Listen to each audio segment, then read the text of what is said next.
Sit down, right there, don't go nowhere, little baby gon' shake that, little baby gon' shake that, little baby gon' shake that, little baby gon' shake that, shit, yeah, I like that, bring that, right here, said sit down, right there, don't go nowhere, said yeah, I like that, bring that, right here, said sit down, right there, don't go nowhere. Back with another reaction video. Today we are reacting to a Stay Awake crime and psychology video. Online gamer gets played by detectives.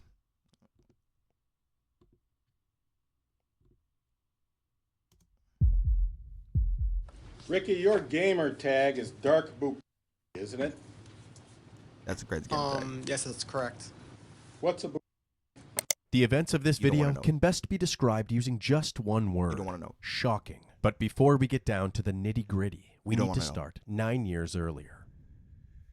In 2002, ex-Marine Doug Stewart went on a blind date with a woman named Venus McComb. They rushed to the altar and were married 4 days later. In no time, they had kids together. Since Venus was the breadwinner between the two, she had little time for the kids. Because of this, she urged Doug to find a better job, but he disregarded her requests and spent most of his time playing Xbox. These issues escalated throughout 2009 after the family moved to Newport News, Virginia. Venus then decided that enough was enough. In February of 2010, she up and left with the kids and moved back to her parents' home in Colon, Michigan, leaving Doug and the apartment in Newport News. 2 months later, on April 26, 2010, a 911 call was received by the Colon Police Department. The caller was Venus's father, Larry McComb.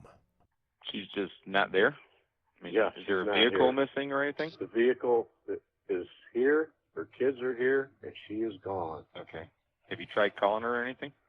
Yeah, we can't get hold of her. The last time Venus's mother saw her was at 6 a.m. while leaving for work from their Michigan home. Venus was dressed in a gray shirt, pajama bottoms, and brown Crocs. 2 hours later, Larry was awoken by his rambunctious grandkids making noise in the living room. He quickly realized that they were unsupervised and that Venus was missing. He urgently dialed 911. Michigan State Trooper Aaron Steensma promptly arrived at the residence. His initial observations painted a disconcerting picture. The gravel in the driveway had been disrupted, as if a struggle had taken place. And on the tank beside the driveway was a footprint, presumed to be Venus's. Also, on the ground was a pink hair tie and the plastic wrapping for a blue 8x10 tarp from Walmart. This wrapper had a fingerprint on it, which was sent in for testing. Through questioning Venus's parents, Steensma learned about Venus and Doug's tumultuous relationship, which recently culminated with Venus winning custody of their children. Since Doug lost the custody battle, detectives were concerned that he may have been involved in Venus's disappearance. So naturally, they were eager to speak with him. They were able to reach him via cell phone later that night. They asked about his whereabouts earlier that day, and Doug said that he was in Virginia running errands. One of these errands was dropping by Wilson & Wilson, his attorney's office, to make a payment early in the morning. Sure enough, authorities spoke with the secretary and another employee at Wilson & Wilson, and they confirmed that Doug had come in to make a cash payment that morning. They even described Doug's appearance, which was later confirmed with surveillance footage from Doug's apartment building. He was wearing a baseball cap, a hoodie, and sunglasses. This placed Doug 11 hours away from where Venus disappeared in Michigan. It seemed that Doug had a solid alibi, but police weren't ruling him out just yet. They applied for a search warrant of Doug's apartment and truck, and while they waited for the green light, a different search was taking place in Michigan. A search continues tonight for a Colon Township woman missing for 2 days now. News had broke about Venus's disappearance, and dozens of volunteers, along with a helicopter and search dogs, spent hours upon hours assisting in the search efforts. Investigators searched for hours today looking for any sign of Venus Stewart. Acres upon acres of fields, briars, overgrowth, and scorching heat. It's very thick, briars. It's very hot in there. There's no wind in there. Right where those guys are at. Dozens searched all day for any sign of Venus Stewart. While the search took place, Venus's parents were left in shambles, only able to guess what may have happened to their daughter. It's numbing. You go from numbness to hysteria. Around 7 Monday morning, the McCombs' daughter, Venus Stewart, vanished. Venus was staying with her parents after leaving her husband in Virginia. Her father says he immediately noticed what looked like the remnants of a scuffle in the gravel of his otherwise perfect yard. You can see there's a footprint or two, and my daughter's footprint was up on the tank here. Police located Venus's estranged husband, Douglas Stewart, in Virginia, but didn't find Venus.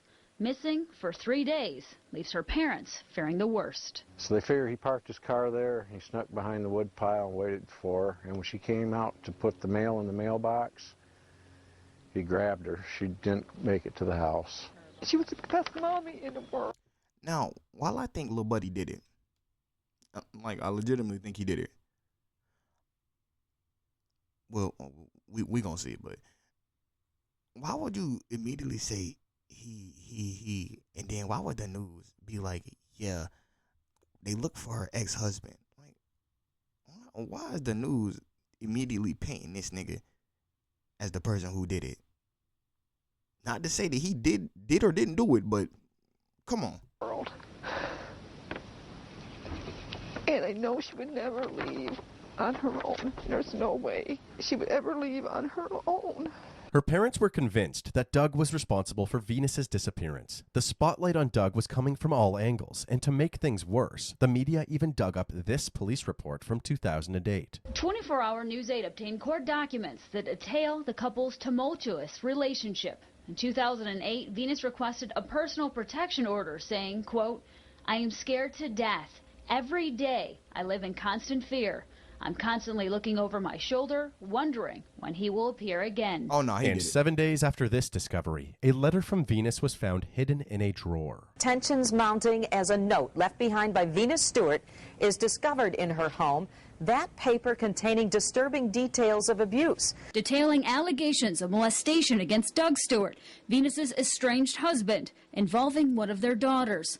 Doug could not catch a break. Not only were the police honing in on him as a suspect, but his image in the court of public opinion was looking rough. And to top it all off, Doug was simultaneously fighting to regain the custody of his children, who were in the temporary care of Venus's parents as a custody battle ensued. Oh, we're just horrified, you know. Doug Stewart, Venus's estranged husband, now in the midst of a legal snarl, attempting to gain custody of his kids. On the phone with her father, Larry, he tells us before Venus disappeared, she was afraid. Now, Venus was so scared that when she came back to Michigan, she took out a will 3 weeks before she was abducted. And it said in her will that if anything happened to her, she wanted the children to go to me and my wife. The McCombs say they're hiding the children for their safety. Larry tells us a custody hearing is scheduled for May 24th and that the kids and Venus will have representation from the state. Come on, Doug, where is she? Where's Venus? Come on, Doug. Yeah, you're a disgrace to the Marines, buddy. Yes, you are. Sure. Sneers and jabs from a riled-up crowd tonight, their anger directed at Doug Stewart, the only person of interest in his wife Venus's disappearance. Stewart in court today for a custody hearing involving their 2 children. Pray for Venus! Protesters clutching signs, a backlash against the possibility of Doug Stewart getting custody of his kids. We want the public to be aware that we do not want Doug to have those children. A Child Protective Services worker took the stand and answered questions, citing concerns with placing the children in Doug's care following allegations from one of the girls of inappropriate sexual contact, even though charges were never filed in connection with those allegations. A final decision was not met during this hearing, so the children would continue to be in the care of Venus's parents. Relieved. I feel real relieved. That's about all I have to say. Although her parents won this battle, the war raged on, and another custody hearing was scheduled for a few weeks later. Despite being accused of murdering his wife and potentially losing custody of his kids, Doug maintained an innocent demeanor, as portrayed in this phone interview. Now that the timeline has gone so far, I'm getting very worried and very concerned. I don't know what is next, to be honest with you. I'll just keep watching the news and pray and hope for the best. I don't know. I pray for my children every night. I pray for their mother, and I pray for the McComb family that they get some truth on this and we can figure out where Venus is. At this point, the search warrant for Doug's apartment and truck had been approved, so the detectives showed up at Doug's residence in Virginia. Doug was as cooperative as can be. Unfortunately, there was no sign of Venus in the apartment. However, when searching his mess of a truck, they discovered a Walmart receipt for the purchase of a shovel, a pair of gloves, a cap, and an 8x10 tarp. the counterpart for the plastic wrapper found in Venus's parents' driveway. The receipt was from a Walmart in Van Wert, Ohio, which happens to be en route between Newport News, Virginia, and Colon, Michigan. The date was smudged, but Bro, I'm never in life driving that far to do anything, let alone take somebody's life. When the fuck? Investigators were able to find the purchase in the Van Wert Walmart's transaction records. They determined that the purchase took place the evening before Venus's disappearance. This seemed like a huge breakthrough, but how could it be significant if the secretaries and surveillance footage confirmed that Doug was in Virginia at the time of the disappearance? The detectives had a theory that someone had posed as Doug, dropping off the envelope of money in a disguise, while the real Doug committed the crime in Michigan. As far-fetched as it seemed, investigators refused to leave any stone unturned. They went back to Wilson & Wilson to question the staff once again. This time, they described Doug in more detail. He was wearing a baseball cap, a hoodie with the hood pulled up, and large aviator sunglasses. A concealing outfit like this typically isn't a fashion statement, but rather a strategic way to prevent others from identifying. Yo, Bad Pitt looks hilarious. You about to go rob Starbucks. Identifying you. And if that was this man's intention, it worked. Neither of the Wilson & Wilson employees could say with 100% certainty whether it was Doug or someone posing as Doug. If this really wasn't Doug, and instead was someone posing as him, that meant that Doug had an accomplice. And if there was an accomplice, Doug would have had to communicate with them somehow. So detectives started looking into Doug's cell phone records. 4 days prior to Venus's disappearance, Doug was making a suspicious amount of calls, between 7 to 15 a day, to one phone number in particular. Then, there is a gap in the records indicating that Doug's phone was turned off on the night before Venus disappeared, and turned back on the following night. As soon as the phone was turned on, more calls were made to the same suspicious phone number. Authorities were quickly able to trace this number to a 20-year-old student from Bear, Delaware, named Ricky Spencer. Authorities were struggling to understand why a 29-year-old ex-military man was making so many calls to a young college kid from Delaware. So, investigators went to Delaware to question the kid himself. How do you know Doug Stewart? Through Xbox Live. Through Xbox Live. Ricky explained that for the past year and a half, he and Doug had been virtual best friends, playing online shooters together day in and day out. And on one occasion, Doug even invited Ricky to stay over at his house during his spring break. Ricky agreed, and the two met in person for the first time on April 1st, 2010. We were trying to go to the clubs, but I'm 21 yet, so... Oh, you're not 21 yet? No. Okay. And then we played Xbox. I mean, he was a chill guy, but it was just awkward, you know? Yeah. Because he's like close to his 30s, and I'm like in my 20s. Right. When's the last time you saw him? My spring break, it might be in the beginning of April. Okay. Based on Ricky's phone records, detectives figured that this was a lie. The morning before Venus's disappearance, Ricky was in Delaware, where he turned off his phone directly after a call with Doug. Then, the next morning, he briefly turned his phone back on, pinging a phone tower just north of Doug's apartment. He then turned his phone back off. The next time his phone was powered on, he was back at his home in Delaware. As the interview continued, Ricky recounted Doug notifying him of Venus's disappearance. He was like, Ricky, she's missing. I'm like, what, dude? Because he was telling me, like, she does weird stuff, like weird stunts. Ricky had already lied during this interview, so the detectives were hesitant to believe anything that he said. Right. To increase the pressure, they proceeded to lay their cards on the table. I'll be blunt. Doug Stewart abducted and killed his wife. Okay? We also know that somebody went into a legal office down there in Newport News, Virginia, to pay a legal bill for him. We also know that you were down in that apartment. Yeah, I wasn't. Wait, for what? On the 25th of April. And the 26th. Of April? No, that was only on spring break.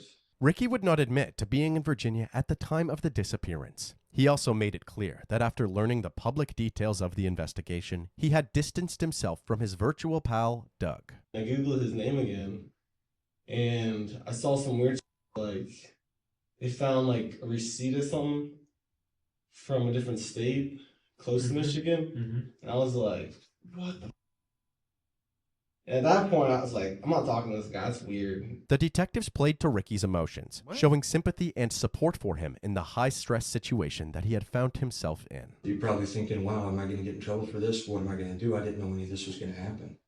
You know what I'm saying? No, detectives are master manipulators. It is, I know. And I don't think you were involved in the planning of that. I think it was more him.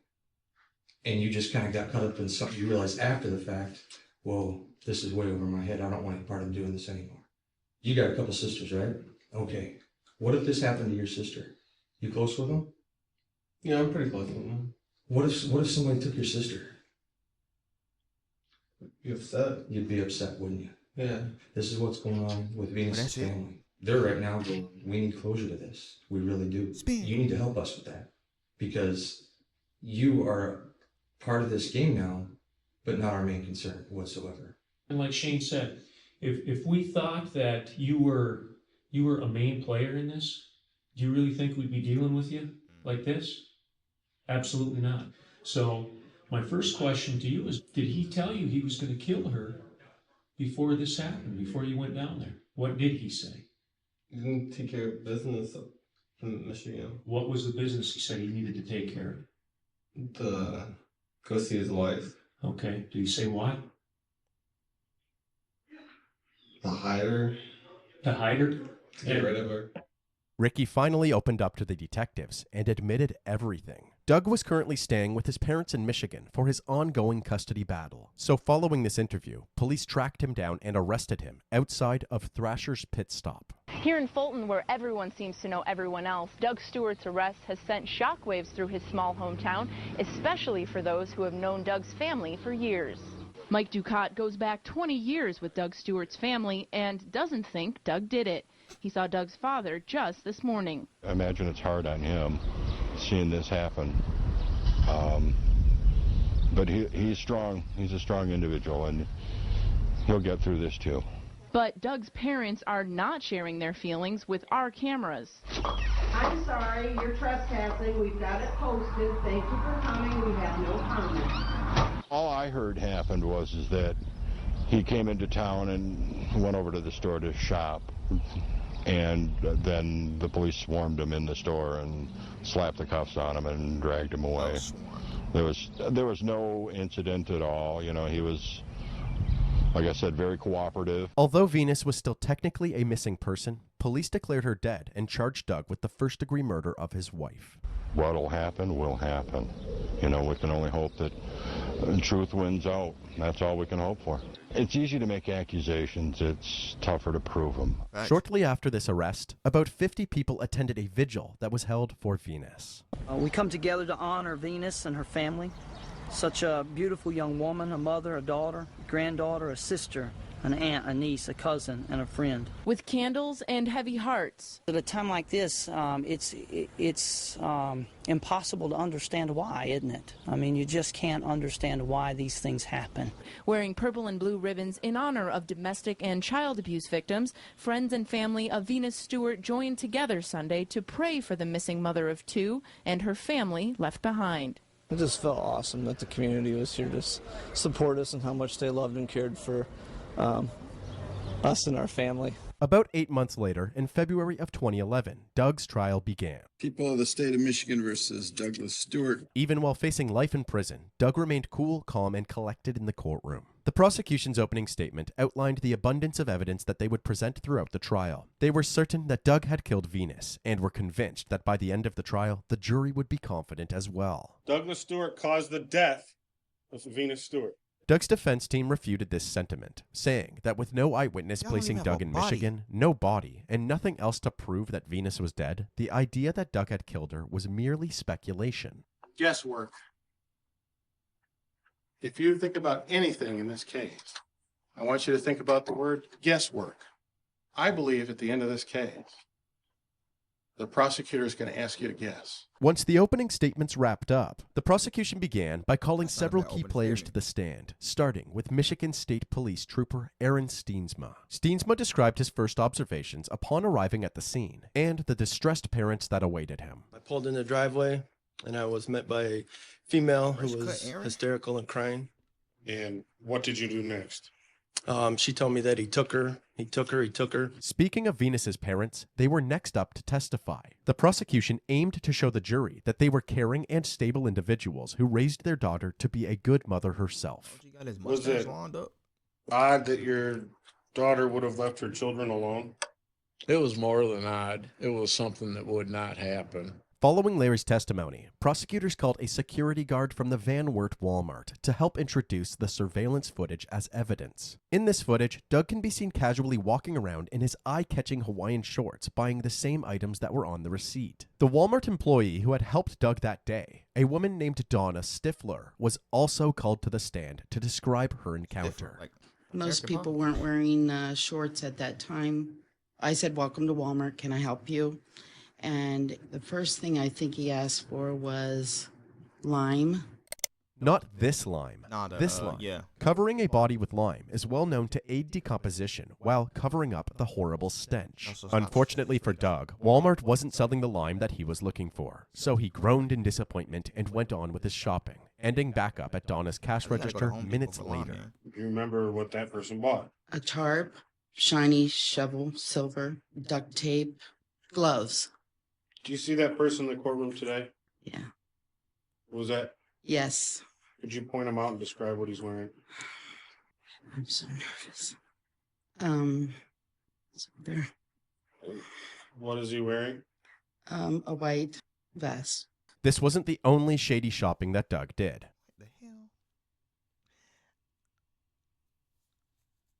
She's nervous, so the nervous smile makes sense. This nigga said, yeah, you see my fit, nigga, like, you see the drip, like, what are you doing? This footage was obtained by investigators after finding a suspicious purchase from Doug's credit card transaction history. Before he left Michigan, he stopped by this store to buy a track phone. Track phones are prepaid wireless cell phones, or in other words, a throwaway phone. These devices are usually untraceable, unless a card is used to buy one. In this instance, a digital footprint is left behind, and the track phone's unique ID can be traced through GPS like any other phone. Detectives were able to track Doug's movements and place him less than 7 miles away from where Venus vanished around the time of the disappearance. If that wasn't enough, another thing tying him to this location was the fingerprint found on the plastic tarp wrapper, which did in fact belong to Doug. This evidence was damning to say the least, but the prosecution still had one more person to testify against Doug. Their star witness, Ricky Spencer. Please call your next witness and we'll have him sworn in. Please call Ricky Spencer. You swear to tell the truth? Yeah, I swear. How do you know Mr. Stewart? I met him on Xbox Live, December of 2008. How often did you play Xbox Live with Mr. Stewart? Anywhere from 6 to 10 hours. A day? Yeah, on a daily basis. Yeah. Would you say he was your best friend? Yes. He called us brothers from another mother. Brothers from another mother? When spring break was on the horizon, Doug made a proposition. He suggested that Ricky should spend his spring break in Virginia at Doug's apartment. We can party, you can drink, and I can help you with your papers. Ricky went on to describe his trip. For the first few days, everything was normal. They went to Busch Gardens, drank alcohol, and played video games. But on the fourth day, Doug's true intentions were revealed. He's like, "Hey, Ricky, I want to tell you something. It's really important. Let me finish before you interrupt me." Doug confided in Ricky about his rocky relationship with Venus. He characterized her as an abusive mother that jeopardized the well-being of their children. Something drastic had to be done. He was telling me that he was going to go kill his wife. When he was telling you this, what were you thinking? I was just... How was Doug taking notes? What the hell? Shocked.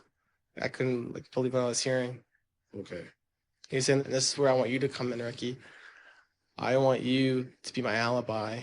Just pretend to be me and live in my apartment." I was like, "No, dude, I don't want to hear anything about this." And he didn't talk about it for the rest of the day. When Ricky declined, Doug seemed to take no for an answer and dropped it for the time being. But over the next few days, Doug fed Ricky bits of information implying that Venus was a liability that had to be dealt with. How did that make you feel? I felt bad for him. He was saying, if only, someone could be my alibi. I'm like, "No, dude, I can't do this." Although Ricky said no, Doug was persistent. He then won Ricky over by telling a story in which Venus had apparently tried choking one of their daughters. "Ricky, if I wasn't there at that moment. Like, the kid might have died. He again asked you to help him kill his wife. Yes. And what did you say? I said, okay, dude, I'll be your alibi. Once Ricky agreed, Doug took him to a nearby park to discuss the do's and don'ts of murdering someone. He asked me, like, Ricky, if you're trying to kill someone and you don't want any evidence, what do you use? And I told him, well, not a gun because it leaves evidence. And he says, right, not a gun. So what is it? Not a knife because that leaves evidence. And he says, right, not a knife. So what is it? Doug said, you choke somebody. After a quick glance to make sure that nobody Sounds was right. watching, Regulation. Doug placed Ricky in a military chokehold. He puts me down, and I'm like out of breath. He says that if you do that to somebody for 10 seconds, they pass out. You do it for over 30 seconds, they're no longer alive. Over the remaining days of spring break, they fleshed out their game plan. Ricky then went back to Delaware to wait for Doug's signal, which came on April 15th, 2010. They met up at a gas station in Bethesda, Maryland, where Doug gave Ricky several items, including his clothing, cell phone, keys, and a credit card. What's that a photograph of? This is the parking space area where I met with Doug Stewart. Where did you go? I drove to Virginia, Where did Doug tell you he was going? to Michigan. What was he going to do there? He didn't say kill his wife, but he said to take care of business up in Michigan. But I knew what he meant. Ricky drove to Virginia, buying Wendy's with Doug's credit card along the way before arriving at Doug's apartment. Why did he want you to use the credit card there? To make it look like that he Unfortunately for Doug, his plan was foiled when he was pulled over on his way to Michigan for weaving lanes. And he said, hey, dude, it's done. I killed her and her dad. I was like, wait, what? And he says, no, I'm just kidding. I told him that wasn't funny. So he said he was kidding and you told him it wasn't funny? Yeah. And he said, the plan's off. And I was relieved to hear it. Despite this hiccup, Doug was still laser focused on his goal and made that clear to Ricky. Hey, Ricky, I want to try doing this again. I told him I didn't want to. It was like a one-time deal, and I didn't want to do it the first time. In response to Ricky's reluctance, Doug upped the ante. He said that if he couldn't do it discreetly with Ricky's help, he would have no choice but to do it in a more straightforward manner. He was talking about going in there and killing anyone that was inside the house, besides his kids. So what did you do next? I told him, okay, dude, we'll do it again. I'll be your alibi again. The second attempt began on April 25th, 2010. This time, Ricky called into Doug's work pretending to be a sick Doug. And I said in a sick voice, like hey, Bobby, this is me, Doug. I'm feeling like, dude, I can't get into work. He said, all right. So Doug didn't have to come to work on Monday. At 7 a.m. the next morning, after arriving at Venus's parents' house, Doug called Ricky using the track phone and said, Ricky, I want you to leave anywhere from 8 to 8:15. Nothing later. Following this phone call, Ricky left during his instructed time slot, disguised as Doug. Do you recognize that photograph? It's me leaving the apartments on the 26th. Ricky, he's cooked. Little buddy is still getting charged with something too, correct? There's no way he's getting away with this. He then went to Wilson & Wilson to make the legal payment. Just hand her the envelope, say who you are, and tell them that you're in a hurry, and tell them to mail you the receipt. Did you do that? Yes. Then, around 9 a.m., Ricky received another phone call from Doug. He said, okay, dude, it's done. I was kind of shocked to hear that. I said, what happened? He said that he called Venus's parents' house in Michigan and said that he was the mailman. He had a package for her, and she came outside, and he jumped out, and he said that there was a scream. She screamed once, and that she tried putting up a fight, but he was able to get in that headlock, and a drop of blood came from her nose. I asked him if it was worth it. He said it was, to protect his kids and give them some type of future. He told me that. See, he was lying, because there's no way you believe that getting rid of your child's mother is going to give them a better future, especially when you're the one taking her life. You idiot. They're going to have to get raised by their grandparents, and they're probably going to have to change their names. Because the people around him are gonna be like, "Hey, aren't you the guy? Aren't you the kids whose dad? Your mom? Like, bro, you're a dickhead." But he was gonna call me later because he was gonna go.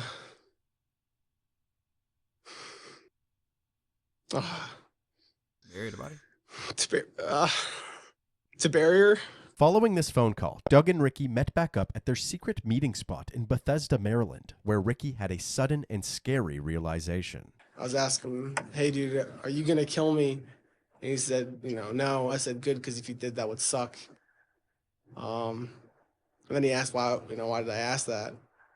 And I says, "Because I know what you did." Fortunately for Ricky, Doug's bloodlust seemed to begin and end with Venus. Right. But unfortunately for Doug, Ricky living to tell the tale might be his downfall. The Right. defense would now have to pull out all of the stops in an attempt to discredit Ricky as a key witness. Ricky, your gamer tag is dark boop, isn't it? Yes, that's correct. What's a boop? Well, I'm not It explaining means a that. bunch of guys. On top of revealing this inappropriate That man had to explain what a was. These old ladies in the motherfucker. Oh, somebody grandma in that damn room, man. Yo, why is that your gamer tag? Dark. He weird. Hey, if y'all know why he weird, y'all know why he weird. Cause why is it a dark? Why? I know what he watches. username, they also implied that Ricky was a liar, citing that he lied to his parents about his friendship with Doug and his spring break plans. Did you want them to know that you were going to visit Mr. Stewart? No, Why? because it seemed kind of strange to go meet up with somebody that you played Xbox Live with who's a lot older than you.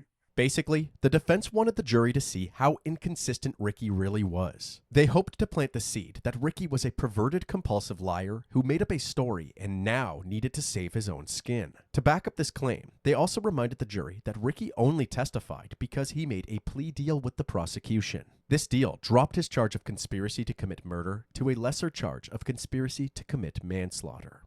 Thank you. So I have your With no witnesses called by the defense, it was now time for the closing arguments. defense rests. We're ready for closing argument.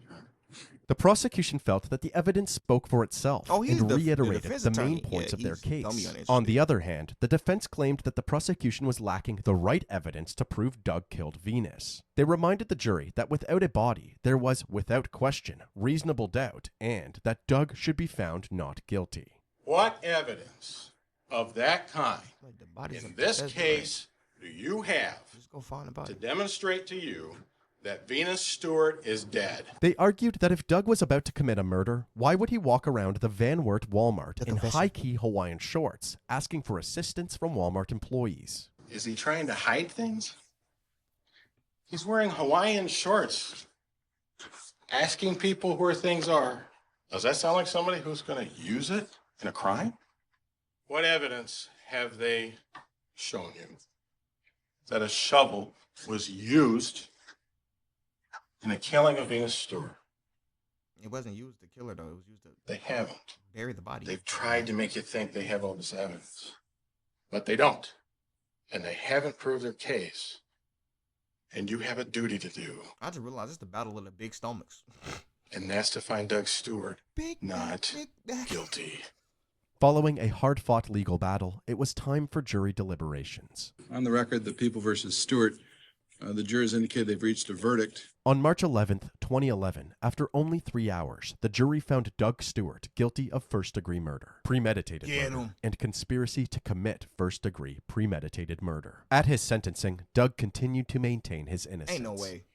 I'm innocent. I did not do these crimes. Regardless of what Doug wanted the court to believe, his conviction was set in stone, and the judge did not go easy on his sentencing. I'm sentencing the defendant to life in the Michigan Department of Corrections without.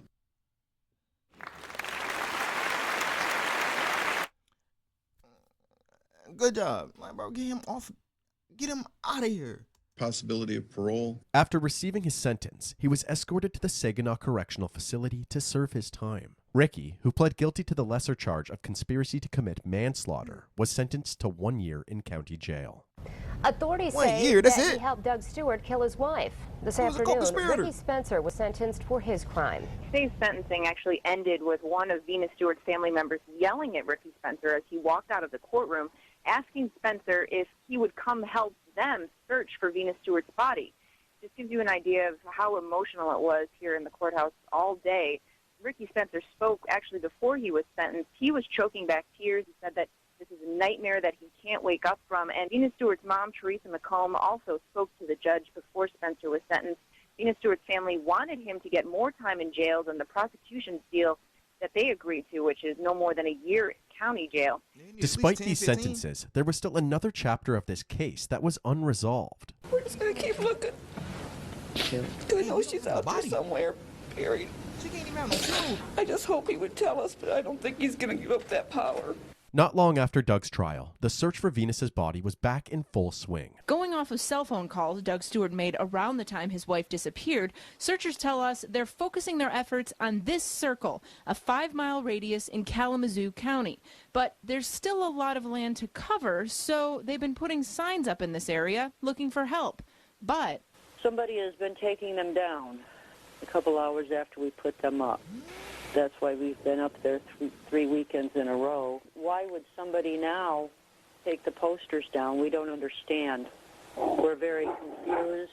Confused, but willing to continue, they say, until they find what they're looking for. The community was perplexed as to who would want to take down Venus's missing posters, until they caught the ones responsible red-handed.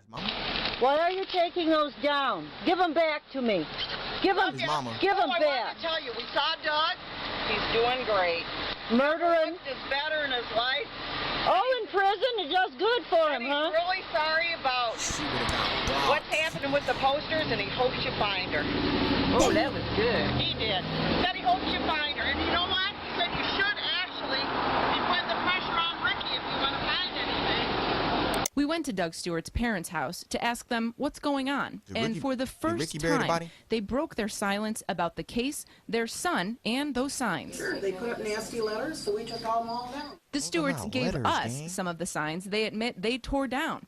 There's no law in St. Joseph County about putting up or taking down signs like these. The Stewarts told us they don't object to the search for Venus, but do have a problem with what else is on some of those signs. We told him, I said, if I knew for a fact that she was dead, I'd be more than willing to go out and help them look or do anything. And I said, where do you want us to look? What do you want us to do? The Stewarts told us they still can't believe their son was found guilty. I can't see him doing something like this, too. I don't know how he could do something like this, but he loved her dearly. But after a trial and conviction, Venus Stewart's family says that's ridiculous. There's no doubt at all in the back of your mind that, Venus isn't, in Texas somewhere, or just that she didn't just run away. No. And leave her kids? No, she wouldn't leave those kids for 2 hours, let alone this long. She would never put her mother through this, or her father. Never. Not a doubt in my mind. Although this family feud was throwing a wrench in the gears, it would take more than a couple of defensive parents to stop the community's search efforts. 7 years passed with no notable progress in finding Venus. Tragically, Larry McComb, Venus's father, died from cancer during this time. Throughout the year of Larry's death, detectives continued to visit Doug in prison. And on one of these routine visits, Doug's demeanor completely changed. He was asked if he was finally ready to come clean, and he responded by saying that hypothetically, he could take the detectives to Venus's body. But he had a list of demands for his cooperation. Among those demands were certain perks, including being able to teach in prison, joining the K-9 program, and being able to attend his parents' funerals in the future. Oh, and one more thing. An Xbox. The proper authorities agreed to most of these demands, including the Xbox, so a satisfied...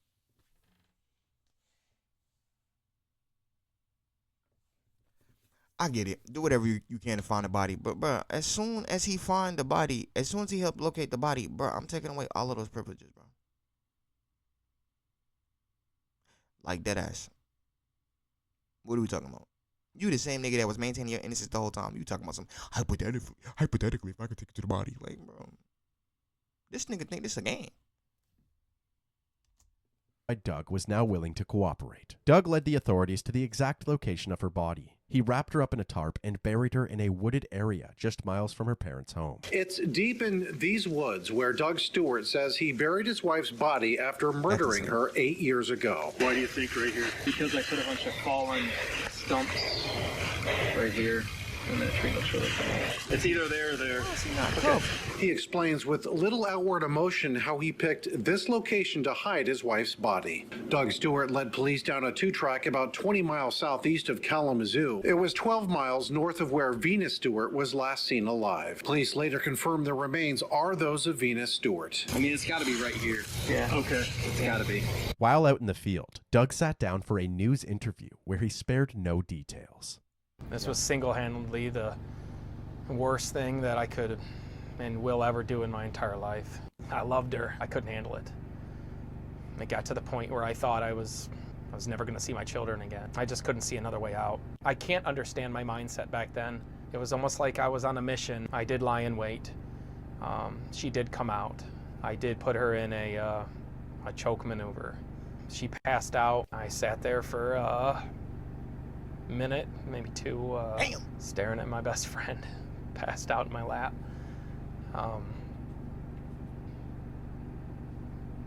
I didn't have a plan.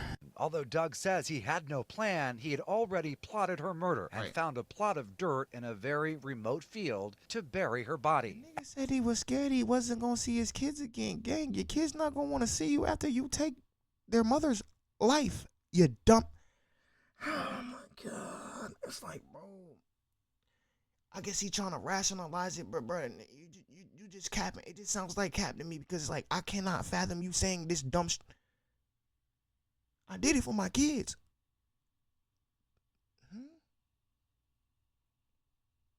Take the life of the person who has custody of them? If you believe she was doing bad things to the children, call the police. But you know that's not true. You're just weird. And that's where Venus met her demise. I batted her arms down. She saw it coming, and I batted them down with my right hand, and I struck her with my left. Clown sauce. She didn't hit the ground before I started apologizing, and I almost threw up. There was so much blood. If she would have come out there with a She chop. didn't say anything. She collapsed down to the ground. 20 seconds later, her eyes closed. I didn't know what to do. I can't believe I did what I did. I will never forgive myself. Over 8 years after Venus's death, she was finally given a proper funeral, buried next to her father. Although this provided some closure, it is likely that those who were close to Venus will never fully heal. As for Doug, he now resides at the Saginaw Correctional Facility and is only allowed to play offline sports games on his Xbox for 30 minutes per day. Like, bro, that's not even the games he likes to play. He's cooked. This is a very sad story. Lil Buddy is a disgrace to all gamers everywhere. Like